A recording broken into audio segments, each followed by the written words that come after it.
ating recharge product. Okay? So ito po ay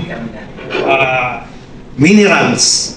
So, meron po ako isang tubig, hindi ko nababanggitin yung pangalan. Kita naman sa label. Baka sabihin nyo, baka tubig kung saan yan. Sir, pwede paki-open para alam kong bago talaga yan. Bago ba? Yan, thank you ha. Lagyan natin ito. Okay. Ito po ay naka-open ha.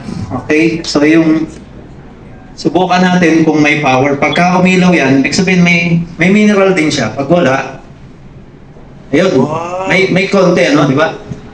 May ilaw siya. Subukan natin, no? Meron siyang counting mineral. Pero ano po ba ito? Distilled, ano? Distilled water.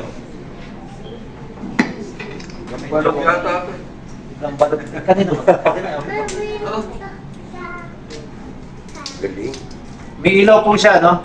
So, meaning, meron siyang mineral. Pero, kapag pinatakan natin itong ating product na recharge, mga ilan press? 3 lang. Kahit nga isa lang eh. Ayan, lumalakas siya.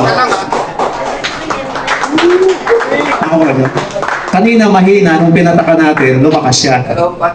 Meaning, kung every time na umiinom ka ng tubig at papatakan mo nitong recharge, okay, nagkakaroon ng energy yung katawan mo. Ang nawala yung power ng microphone.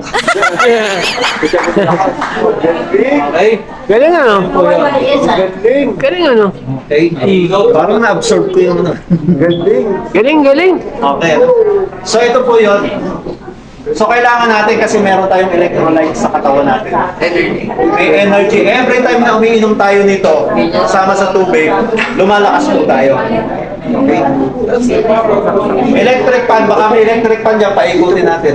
Wala po siya power. Mahina siya kanina.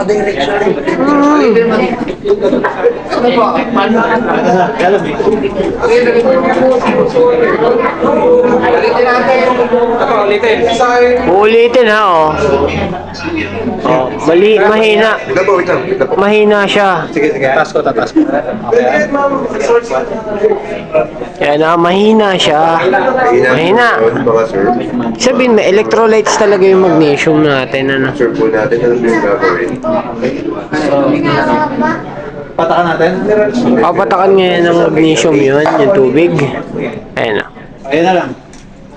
Teka, lagay mo. Ang recharge. Ayan na. Mahina. O, patakan natin ulit. Isa lang. 1 drop lang po. And look.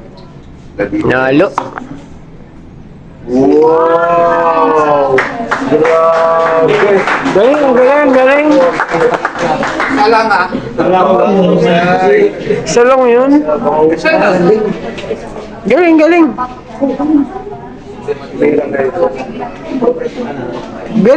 Galing. Liwanag eh.